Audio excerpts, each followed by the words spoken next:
안녕하세요. 오늘도 사연 살롱을 찾아주셔서 감사합니다. 저는 생명과학 연구원으로 일하고 있는 40대 여자입니다. 어쩌다 보니 이쪽에 푹 빠져 머리를 파묻고 공부하기 시작했고 30대 중반까지 석사, 박사 과정을 다 밟고 연구실에 살면서 결혼 정년기를 놓쳤었어요.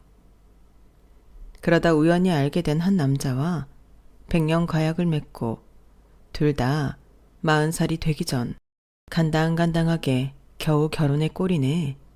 지금은 아직 아이 없이 살고 있는 부부이기도 해요. 제가 하는 연구원 일이 워낙 직관적이고 원인과 결과가 분명하다 보니 보이지 않는 것들은 믿지 않았는데 얼마 전 제게 이 모든 원리를 거스르는 아주 특별하고 신기한 일이 있어서 이렇게 사연을 씁니다. 우선 저희 집안 배경을 먼저 설명드리는 것이 좋을 것 같네요. 저희는 한마디로 예전부터 아주 부자였어요. 수완이 제법 좋았던 외할아버지가 갖고 있던 작은 땅을 시작으로 재산을 크게 불려놓으셨고 모두 물려주고 돌아가셨어요.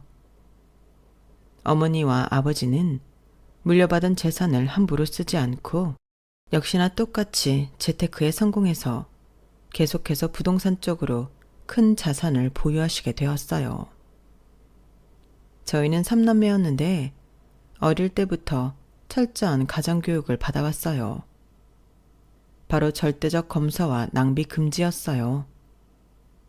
재산이 그렇게 많은데도 절약과 검소함이 몸에 밴 부모님들은 1,000원짜리 한 장 허투루 쓰신 적 없고 백화점 명품, 사치와는 철저히 거리를 두고 사셨죠. 저희 역시 그런 영향을 받고 자랐고요. 심지어 아버지는 평생을 한 은행에서 회사원으로 일해 몇 해 전에 명퇴를 하셨고 그런 아버지와 저희 3남매의 내조, 보살핌은 항상 따뜻한 어머니의 몫이었죠. 집안의 누구도 재력을 자랑하거나 욕심내지 않았어요.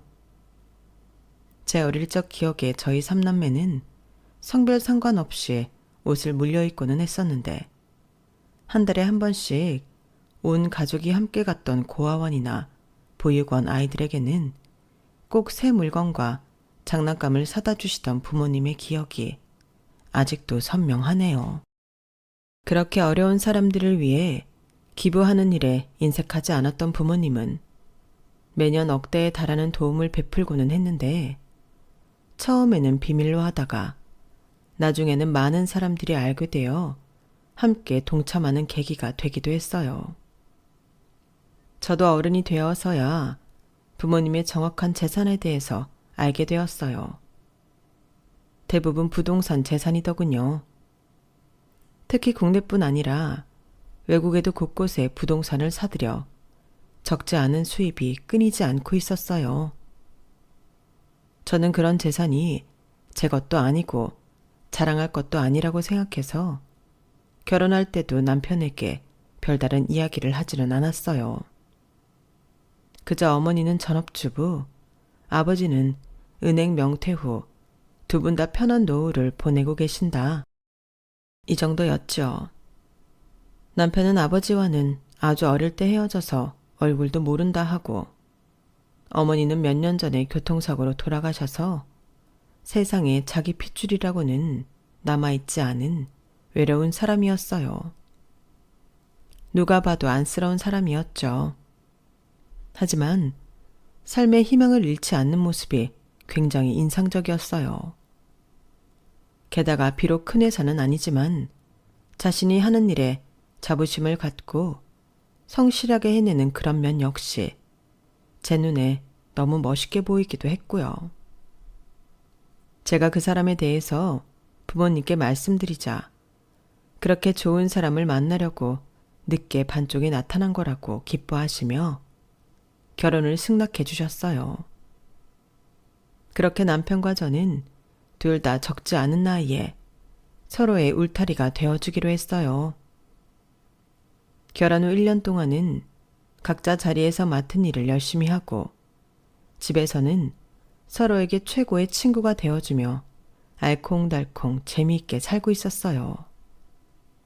하지만 어느 날 제 친구로부터 걸려온 전화를 계기로 남편이 달라지기 시작했어요.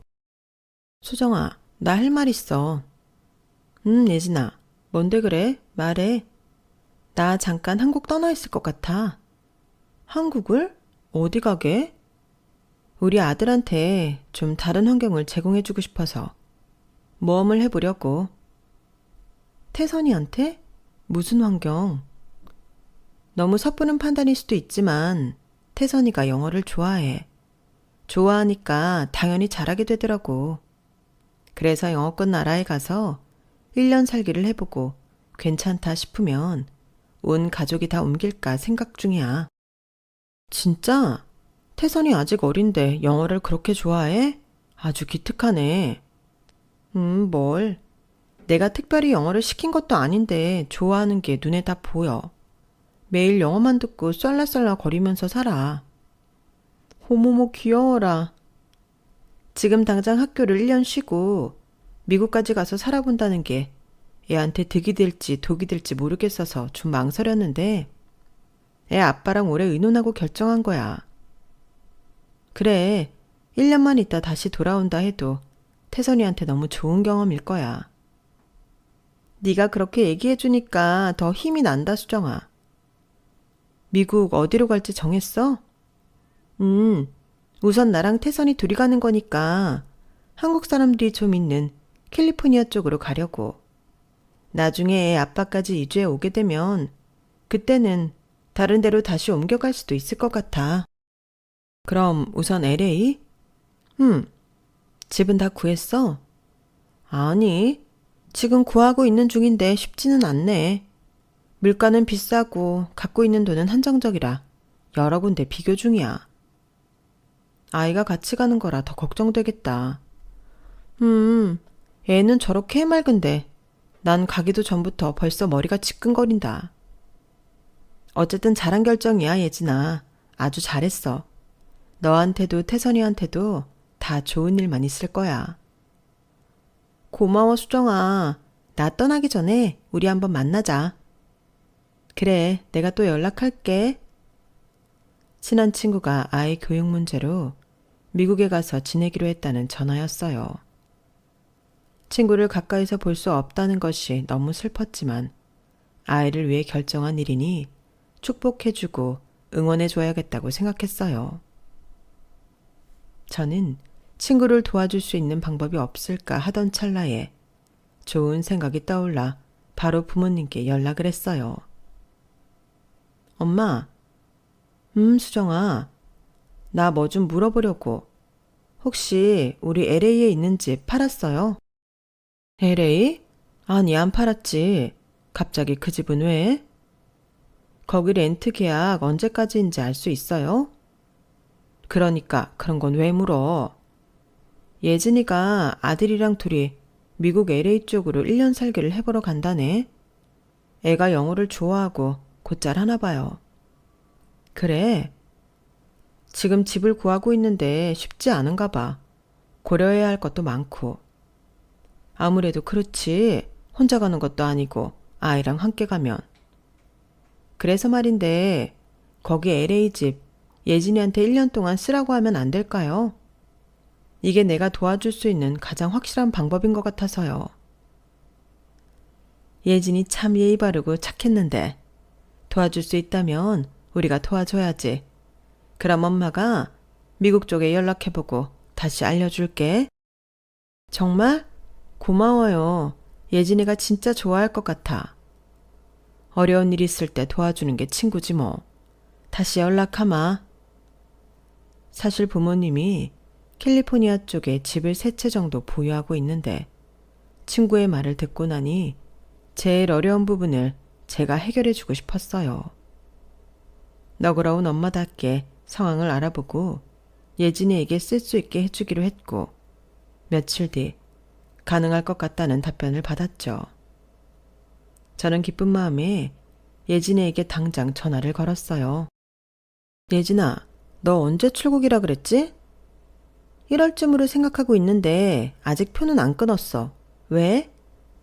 사실 너 도와주고 싶어서 부모님께 여쭤봤는데 지금 LA에 있는 집이 2월 말에 렌트 계약을 끝내기로 했대. 너랑 태산이 괜찮으면 출국을 좀 늦추고 3월에 가서 그 집에서 지내는 게 어때? 뭐? 정말이야? 완전 시내 쪽은 아니지만 그렇다고 너무 다운타운도 아니야. 차로 왔다 갔다 하기 충분해. 다른 사람이랑 쉐어 안 하고 너희 둘만 쓸 수 있어서 불편하지는 않을 거야. 새 건 아니지만 잘 쓸 수 있는 중고차도 하나 같이 마련해 줄게. 그리고 네가 걱정할까 봐 미리 말하는데 돈은 안 받을 거야. 그냥 내 성이라고 생각해. 말도 안 돼. 수정아, 그런데 네가 미국에 집이 있었어? 내 것은 아니고 부모님 거. 그냥 좀 상황이 그래서 어떻게 집을 마련하셨었어. 와, 대단하다. 이거 다 진짜야? 몰래카메라 아니지? 당연하지. 무슨 몰카야.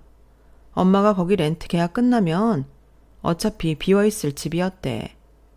전혀 부담 갖지 말고 너랑 태선이가 거기서 안락하게 잘 지냈으면 좋겠다. 차까지 같이 해준다면서 내가 어떻게 너한테 돈을 안 줘. 진짜 얼마야? 됐다니까. 나중에 나 LA 놀러 가면 그 집에서 좀 재워주라. 너한테 1원도 받을 생각 없어요. 수진아, 정말 너무너무 고마워. 친구 예진이는 몇 번이나 고맙다는 인사를 하고는 전화를 끊었습니다. 제 마음 한켠이 따뜻해지면서 저절로 미소가 지어지더군요. 그때였어요. 뒤에서 남편이 놀란 눈으로 저를 불렀어요. 자기야, 지금 이게 다 무슨 소리야? 미국? 집? 차? 자기 언제 왔어? 빨리 말해봐. 내가 지금 들은 게 다 뭔지. 아니, 그게 아니고. 저는 어쩔 수 없이 남편에게 친구의 사정을 그리고 우리 집안의 재정 상태에 대해 털어놓을 수밖에 없었어요. 그럼 미국에 세 채 있는 것 말고 또 있어? 호주에도 세 채 정도? 또 뉴질랜드에 한 채. 더 있어? 다른 데 조금 더 있었는데 정리하신 것도 있어서 지금은 정확히 몰라. 와, 김수정, 어떻게 이런 걸 속여? 속인 게 아니야. 그냥 내 거가 아니라고 생각했으니까. 다 부모님 재산이고 부모님 역시 다 우리에게 주실 생각도 없으신 분들이라서. 안 주시면 그것들은 다 어떻게?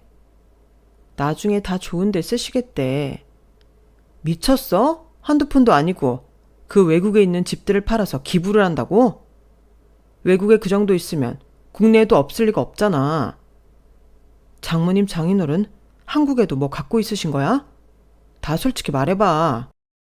아파트 5채랑 건물 1개. 세상에나. 너 거짓말 아니지? 그동안 난 누구랑 살았던 거야? 왜 속였어?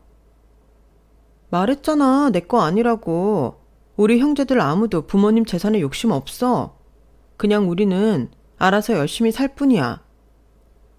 뒷골이 다 땡기네. 수정이 너도 그렇지만 돈이 이렇게 말인데 장인어른 장모님은 그렇게 하나도 티를 안 내고 사신다는 게 말이 돼?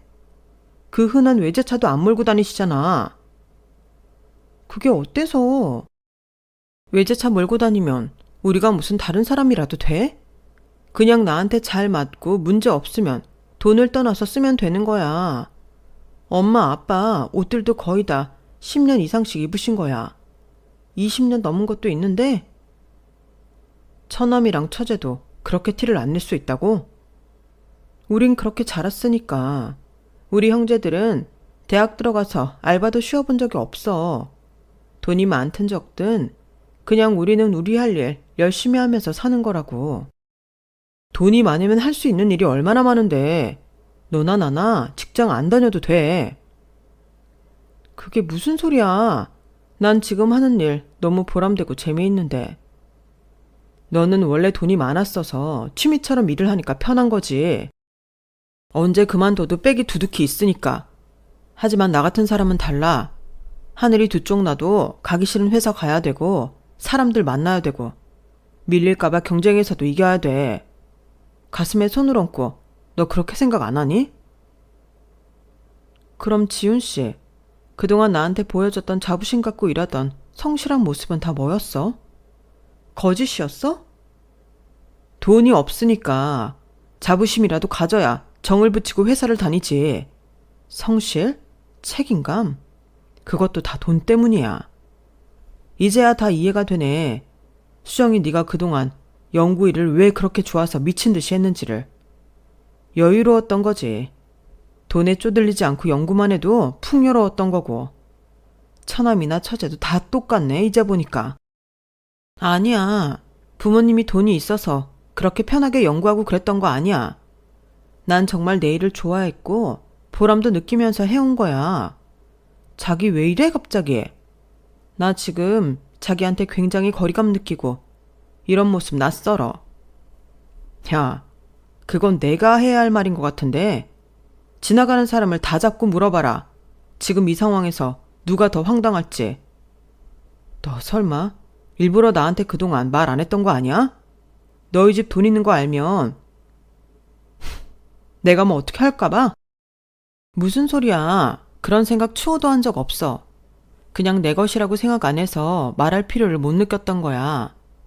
당연히 부족하다고 느끼면서 어렵게 살았던 건 아니지만 그렇다고 넘쳐나서 흥청망청 살았던 적도 없어. 모르겠다.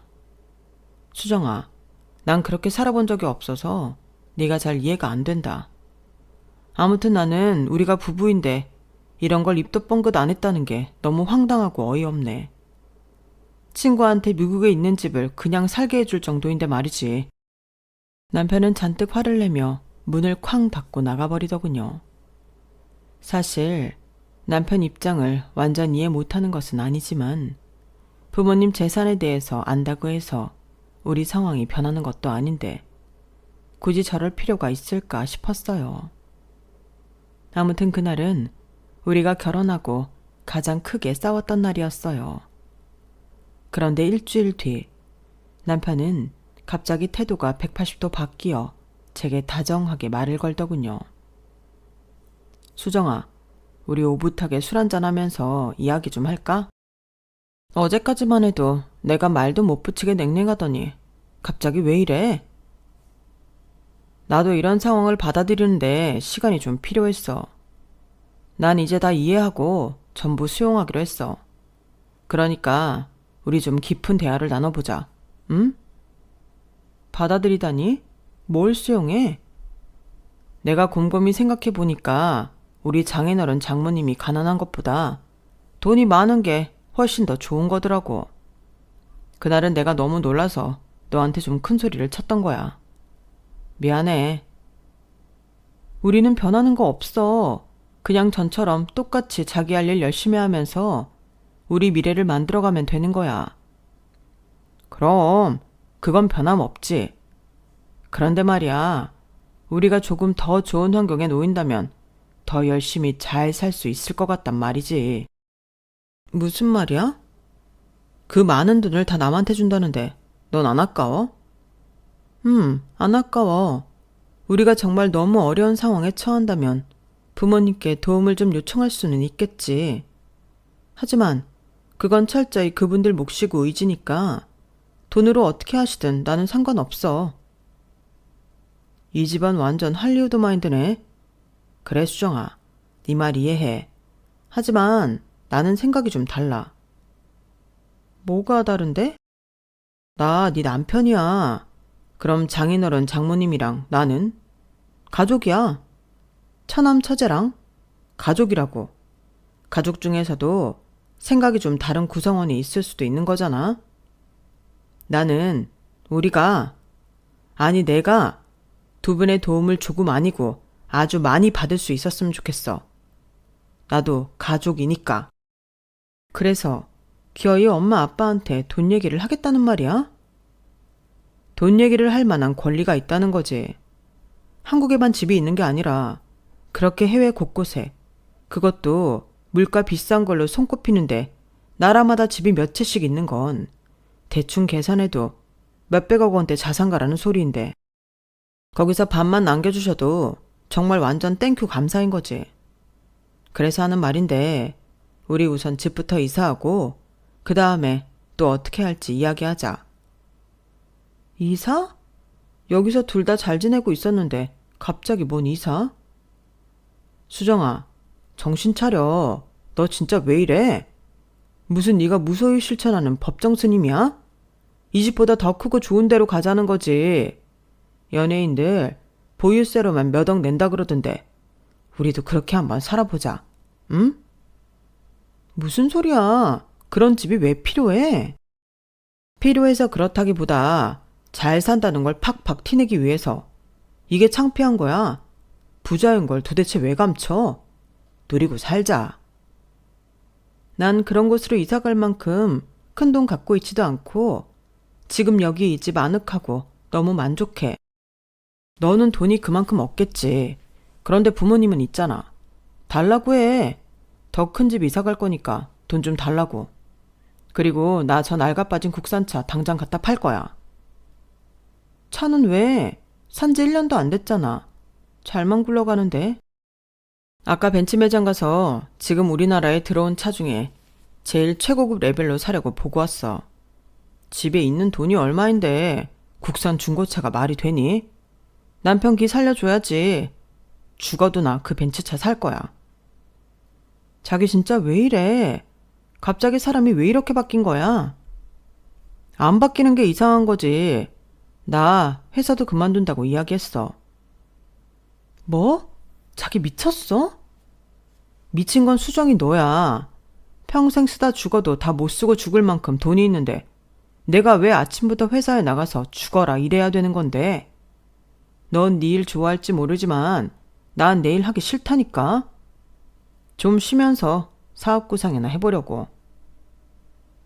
지금 저와 대화하는 사람이 내가 아는 남편 같지 않아서 너무 슬펐어요. 갑자기 변해버린 그 사람이 낯설고 멀게만 느껴졌어요. 하지만 제 대답이 무엇이든 남편은 계속 집과 자동차 전단지만 들춰보면서 웃고 있더군요. 방으로 들어온 저는 어떻게 해야 할지 모르겠더군요. 부모님께 말을 해야 하는지, 저 혼자 어떻게든 해결해야 하는지, 며칠 동안 난 몰래 가슴앓이만 하고 있다가 엄마의 전화를 받게 되었어요. 수정아, 통화 괜찮니? 네, 말하세요, 엄마. 혹시 이서방이랑 무슨 일 있었니? 응? 그게 말이야. 이서방한테 전화가 와서 받았더니 대뜸 돈 이야기를 먼저 하더라. 돈 달라고? 여태껏 말 안 해주신 거 너무하다고. 자기는 이직 가족이 아니냐고 원망하더구나.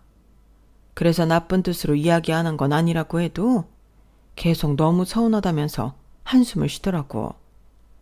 내가 미안하다고 사과를 했더니 그럼 자기도 가족이니까 우선 큰 집으로 이사 갈 돈이랑 차 바꿀 거, 사업 자금을 좀 줄 수 있는 거 아니냐고 하더라. 결국엔 이서방이 일을 저질렀네. 이게 다 갑자기 무슨 일이니? 그 예진이한테 LA에 있는 집 살게 해준다는 걸 이서방이 들었어. 그래서 엄마 아빠 돈이 얼마나 많냐고 해서 사실대로 말했지. 하지만 그건 땡전 한 푼 내 것도 아니고 우리 남매들 모두 그렇게 생각한다고. 우리 중 누구도 부모님 재산을 욕심낸 적 없다고. 나중에 다 좋은 곳에 쓰실 거라고 했더니 펄쩍 뛰면서 난리더라고. 엄마한테 말한 것처럼 자기도 이직 가족인데 왜 자기만 모르게 했냐고 화나 있더니 며칠 있다가 딴소리를 하는 거야. 엄마 아빠한테 돈을 달라고 해야겠다고. 난 그 이서방이 본인 일 좋아하고 열심히 사는 사람인 줄 알았는데 돈 얘기를 듣더니 눈빛부터 달라지는 거야. 회사도 그만둔다고 벌써 얘기했대요. 사업하겠다고. 그랬구나. 이서방 입장에서는 우리가 다 짜고 자기를 속였다고 생각할 수도 있겠구나. 이서방한테 돈 주는 거야 문제는 아니지. 그런데 한 번 주면 앞으로 계속 달라고 할 것 같던데. 그게 문제야. 착하고 순박했던 사람이 갑자기 엄청난 욕심쟁이가 돼서 눈에 불을 켜고 좋은 거 비싼 거만 찾아다녀. 나도 어떻게 해야 될지 모르겠어요, 엄마. 우선 아빠랑 대화를 좀 해볼게. 엄마는 이서방이 해달라는 대로 해주고 싶어. 그런데 아빠는 또 어떻게 생각하는지 모르니까 이야기를 좀 해봐야겠지? 미안해요, 엄마. 갑자기 이런 일이 생겨서. 아니야. 잘 생각해보면 우리가 잘못한 거지. 이서방 입장에서는 그럴 수도 있을 것 같아. 당장 보물섬을 찾았는데 계속 고기잡이 배를 몰 생각이 들지 않겠지. 어쨌든 상황 알겠어. 다시 연락할게. 네, 엄마. 전화를 끊고 너무 속이 상했어요. 우리 집은 여태껏 돈 때문에 얼굴 붉힌 적이 없는데 이번에 뭔가 위태로워질 것 같은 느낌이 들었거든요. 그리고 남편이 그렇게 직접 엄마에게 돈을 당당하게 요구할 줄도 몰랐고요. 모든 면에서 혼란스럽기 짝이 없었어요. 남편은 정말 회사를 그만둔 건지 통 출근할 생각을 하지 않았어요. 제가 퇴근하고 돌아오면 집에 배달시켜 먹은 음식들과 비싼 위스키 병들이 질비하게 있었고 새 아파트, 신축 전원주택 등 전단지가 수북했어요. 이름만 들어도 다 아는 외제차 안내 책자가 종류별로 깔려있고 문 앞에는 미처 다 풀지도 못한 명품 브랜드 배송 상자들이 가득 있었어요.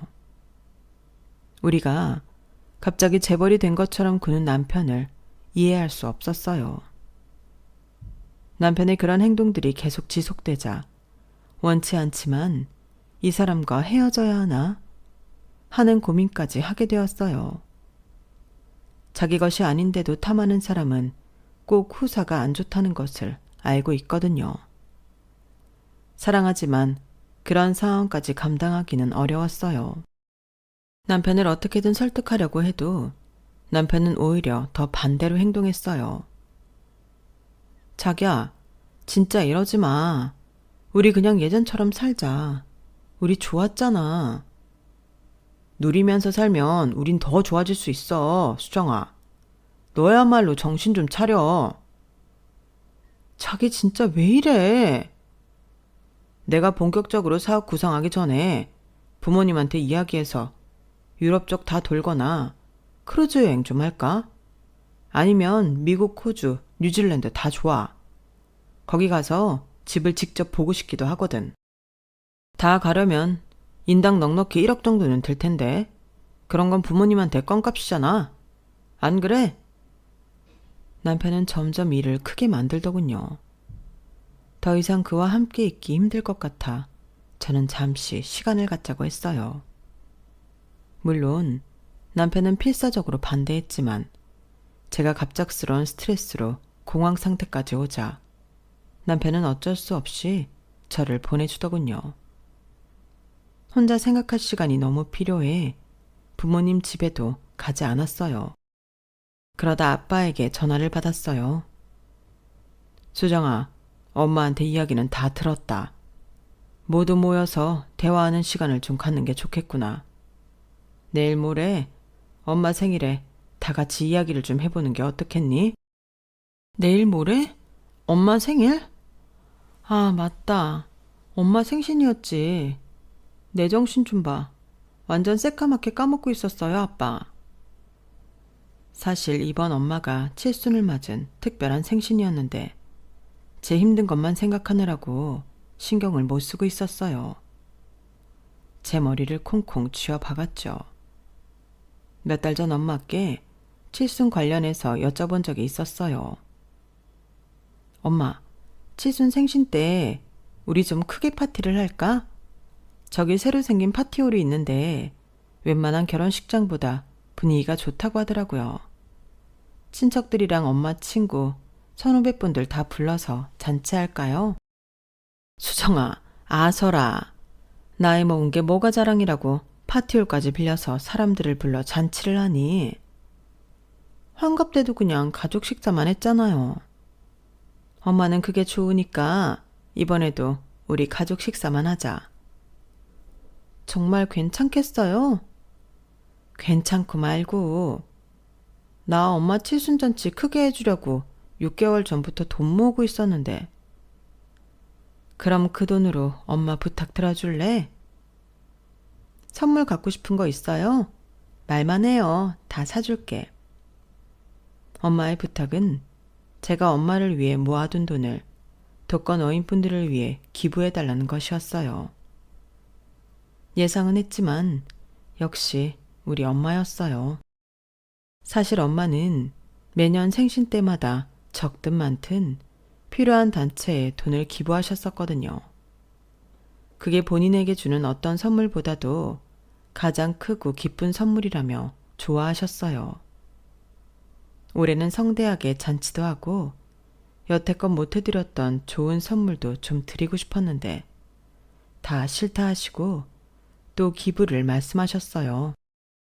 저는 어쩔 수 없이 웃으면서 엄마 이름으로 꼭 기부하겠노라 약속을 드렸어요. 엄마 칠순잔치 당일 저는 오지 않기를 바라는 마음에서 남편에게 문자 한 통 보내놓았어요. 오늘 엄마 칠순이야. K 한우집에서 식사 대접해드릴 건데 바쁜 일 있으면 굳이 참석 안 해도 돼. 남편에게는 별다른 답장이 없었고 저 역시 그가 오지 않을 것이라고 생각했어요. 한우집에 부모님, 동생들과 조카들이 모였고 맛있게 식사를 시작했어요. 요즘 기력이 약해지신 것 같아 제가 찾은 최고급 한우 식당이었죠. 엄마, 생신 축하드려요. 할머니, 생신 축하드려요. 여보, 생일 축하하오. 다들 고마워요. 크고 성대한 파티보다 전 이렇게 가족들이 옹기종기 모여 맛있게 먹는 거 보는 게 제일 좋네요. 한참 즐거운 시간을 보내고 있는데 룸의 문이 벌컥 열렸고 남편이 들어오더군요. 아유, 장모님, 늦어서 죄송합니다. 이서방, 어서 오게나. 수정이가 이서방 일이 있어서 못 온다고 했는데 볼일 다 보고 온 건가? 우리 장모님 칠순보다 중요한 일이 뭐가 있겠습니까? 아유, 배고파라. 수정아, 나 여기 앉으면 되지? 기대도 안 했지만 역시 남편 손에는 아무 선물도 들려있지 않았고 제 옆에 앉아 허겁지겁 고기를 먹기 시작했어요. 저기요, 여기 고기 3인분 더요. 아니, 아예 5인분 더 줘요. 이서방, 많이 먹게나. 맛있네요. 역시 잔치에 소고기가 빠지면 섭섭하죠. 여기 고기가 비싼 건지 정말 맛있네요. 남편은 눈치를 없애기로 작정한 건지 쩝쩝거리며 익지도 않은 고기를 가져가 우걱우걱 먹더군요. 저는 어이가 없어 고개를 돌릴 수밖에 없었어요. 그때 엄마가 어렵게 말을 꺼냈어요. 이서방, 아니 지훈아. 네? 엄마한테는 다녀왔니? 네? 엄마요? 그래, 너희 엄마, 노봉남 여사. 아니, 장모님이 돌아가신 저희 엄마 성함을 어떻게... 오늘 봉남씨 기일이잖니. 저희는 모두 놀라서 엄마와 남편을 번갈아 쳐다봤고 남편은 갑자기 먹던 것을 멈추고 닭똥 같은 눈물을 뚝뚝 흘리기 시작했어요. 장모님이 저희 엄마 기일을 어떻게 알고 계신 거예요? 수정이가 자네 못 올 것 같다고 했을 때 난 돌아가신 엄마 보러 갔을 거라고 생각했어. 인사 잘 드리고 왔어? 엄마, 이게 다 무슨 소리야. 이서방 어머니는 나 만나기 전에 돌아가셨는데 엄마가 어떻게 기일을 알고 갑자기 이서방한테 지훈이는 또 뭔데? 잠깐만. 봉남? 노봉남? 봉남 아줌마? 그래, 네가 아는 그 봉남 아줌마. 이 사람 어머니가 봉남 아줌마라고? 이게 도대체 어떻게 된 거야? 남편을 포함한 저희 형제들은 놀란 눈으로 엄마와 아빠를 쳐다봤고 정말 믿지 못할 이야기를 듣게 되었어요. 지훈아, 복남 씨가 어떤 집에서 30년 넘게 일해주신 거 너도 알잖니? 그게 바로 우리 집이야. 네? 엄마가 매일 그렇게 은혜를 입었다며 입에 침이 마르도록 말씀하셨었는데 그게 두 분이라고요? 은혜는 무슨, 복남 씨가 워낙 우리한테 잘 해줘서 그렇지. 우리가 이런 인연으로 또 만나게 되었구나. 엄마는 예전에 제 밑으로 2명의 동생을 더 낳으셨는데 막내 동생이 태어나고 얼마 안 되어 큰 수술을 2번이나 요할 정도로 몸이 안 좋았다고 하셨어요. 그래서 어쩔 수 없이 집에 가사 도우미분을 모시게 되었고 그렇게 우리는 만났던 거예요. 가사 도우미로 오셨던 복남 아줌마는 정말 너무나 좋은 분이셨어요. 엄마가 병원에 있는 동안 저희가 외롭지 않게 눈 뜰 때부터 잘 때까지 옆에서 돌봐주셨고 항상 따뜻하고 맛있는 밥과 간식도 빼놓지 않고 챙겨주셨어요. 제 눈에 아줌마가 아니라 언니라고 부르고 싶을 정도로 어린 얼굴이었는데 이것저것 너무 살림을 잘하시는 분이었죠. 착하고 친절한 복남 아줌마를 우리 형제들 모두 좋아하고 잘 따랐어요. 원래 엄마의 수술과 회복이 끝날 때까지만 집안일을 봐주시기로 했는데 엄마가 돌아와서도 아줌마와 떨어지기 싫어하는 저희를 보고 계속 함께 해달라고 하셨대요. 그렇게 복남 아줌마는 30년 넘게 계셨던 거예요. 제가 초등학교 저학년이었을 때부터 박사과정을 마치기 바로 전까지 아줌마와 함께 했으니 저의 성장 과정을 모두 지켜봐 주신 셈이죠. 저희는 한 가족 같았어요. 아줌마는 아팠던 엄마 옆에서 간호도 해주며 많은 얘기를 나누셨어요. 그때 복남 씨는 20살에 아빠 없이 지훈이 너를 낳고 24살쯤인가? 우리 집에 처음 왔을 거야. 앳된 얼굴인데 어찌나 일도 열심히 하고 우리 애들도 돌봐주던지. 내가 오히려 더 고마웠지. 복남 씨는 내 친구이기도 했어. 그럼 장모님이 제 등록금까지 내주신.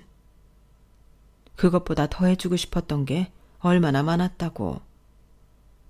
복남 아줌마가 우리 가족에게 잘하는 만큼 엄마도 많은 것을 베풀었어요. 우리 집에서 일을 시작하고 몇 년 뒤에 엄마는 아줌마에게 다른 데에서는 들어본 적 없는 급여로 인상을 해주었고 혼자 아들을 키우고 있다는 것을 알고 뭐라도 더 해주라고 하셨어요. 아줌마도 그걸 알고 더 열심히 일해주셨고요. 그 덕분에 아줌마는 10년 만에 아들과 함께 지낼 수 있는 따뜻한 집 하나를 장만할 수 있었어요. 부모님은 그 아들이 대학을 가자 전학기 학비를 다 대주셨고요. 정말 피를 나눈 형제보다도 가까웠던 사이였어요. 하지만 몇 년 전 엄마 생신에 미역국을 끓여주신다며 시장에 다녀오시다 아줌마는 교통사고로 저희 곁을 떠나셨어요.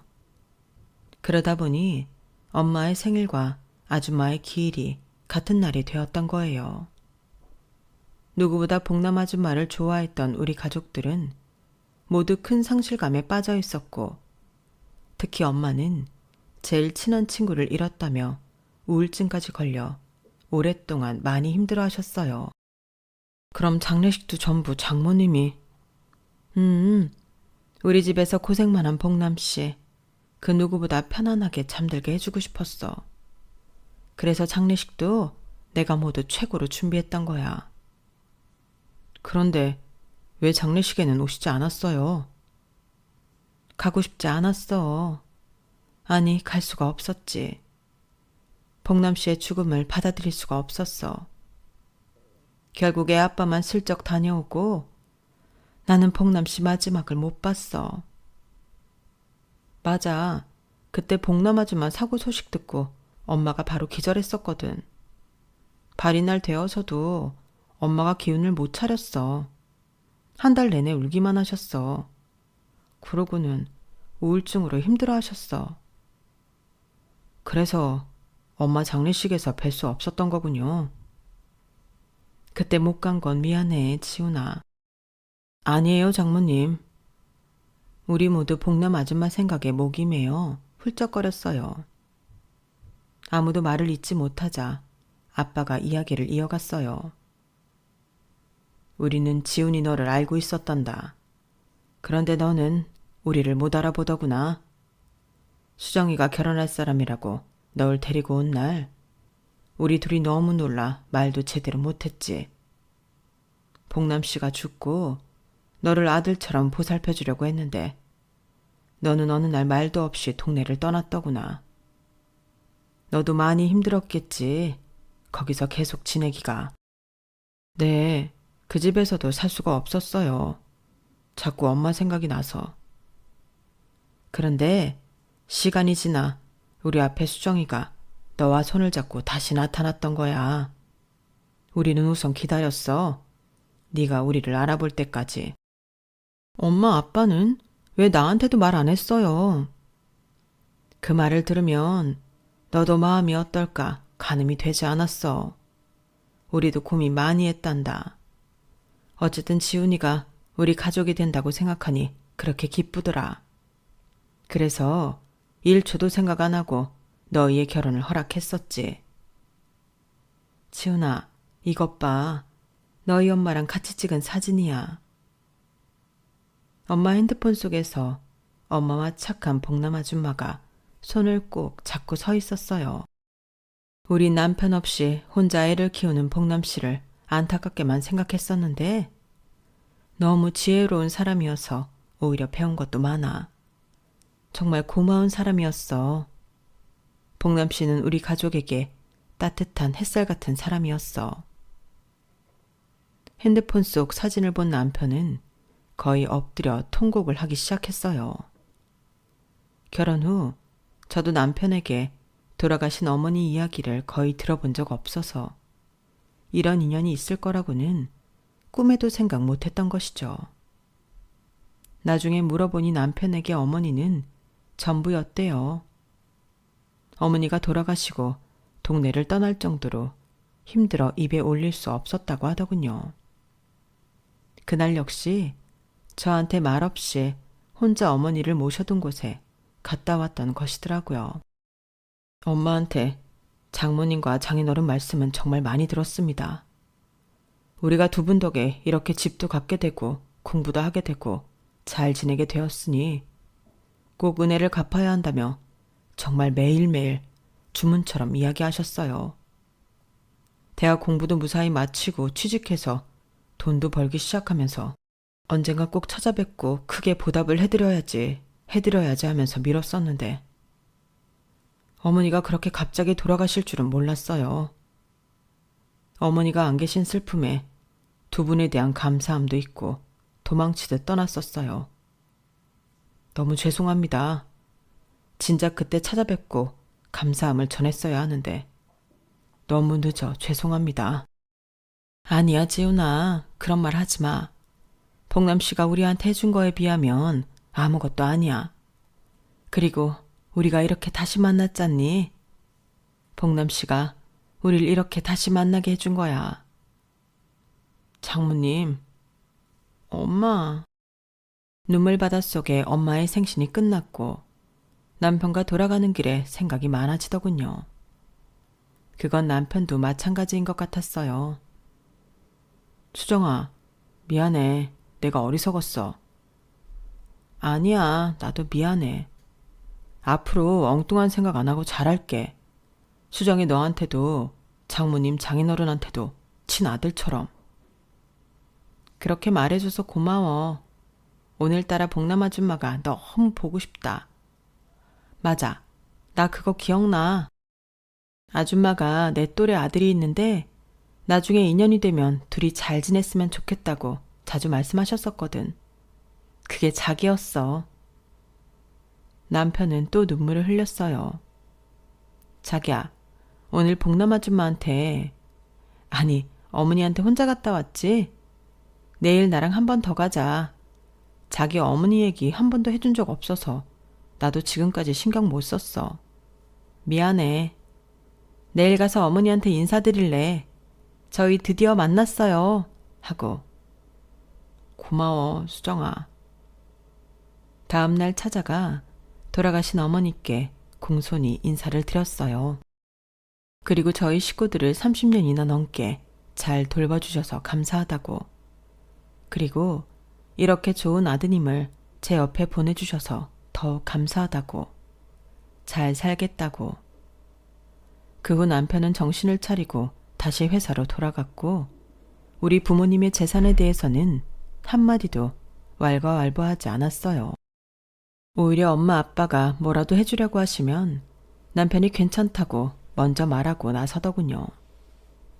우리는 다시 각자의 자리에서 분주하고 열심히 살고 있답니다. 더 늦기 전에 2세 계획도 세우면서 말이에요. 오늘은 남편이 퇴근하면 좋은 소식을 전해줄 거예요. 남편의 어머니이자 우리 복남 아줌마를 위한 선물이거든요. 사실 복남 아줌마가 저희 집에 계실 때 엄마한테 자주 이렇게 말하시곤 하셨대요. 사모님, 저는 외국이라고 나가본 적도 없는데 TV에서 보니까 뉴질랜드라고 하는 나라가 그렇게 좋대요. 공기도 깨끗하고 자연과 어우러져서 사람들이 심심할 정도로 여유롭게 산다 그러더라고요. 나중에 기회가 되면 그런 곳에 가서 살아보고 싶어요. 우리 지훈이도 좋아할까요? 같이 한번 가보고 싶은데. 엄마는 복남 아줌마의 이 말을 항상 기억하고 있다가 뉴질랜드에 집을 구매했고 나중에 선물로 줄 생각이었다고 하시더군요. 아줌마에게 주지 못한 선물, 이제라도 남편에게 주고 싶다고 하시네요. 남편 퇴근 시간만 기다리며 사연을 쓰고 있는데 남편이 좋아하겠죠? 긴 제 이야기를 들어주셔서 감사합니다. 여러분도 어떤 인연이든 항상 소중히 간직하시길 바래요. 행복하세요. 여러분, 사연 댓글에 응원과 현명한 조언 부탁드려요. 좋아요와 구독은 저에게 큰 힘이 됩니다. 오늘도 좋은 일 가득하세요.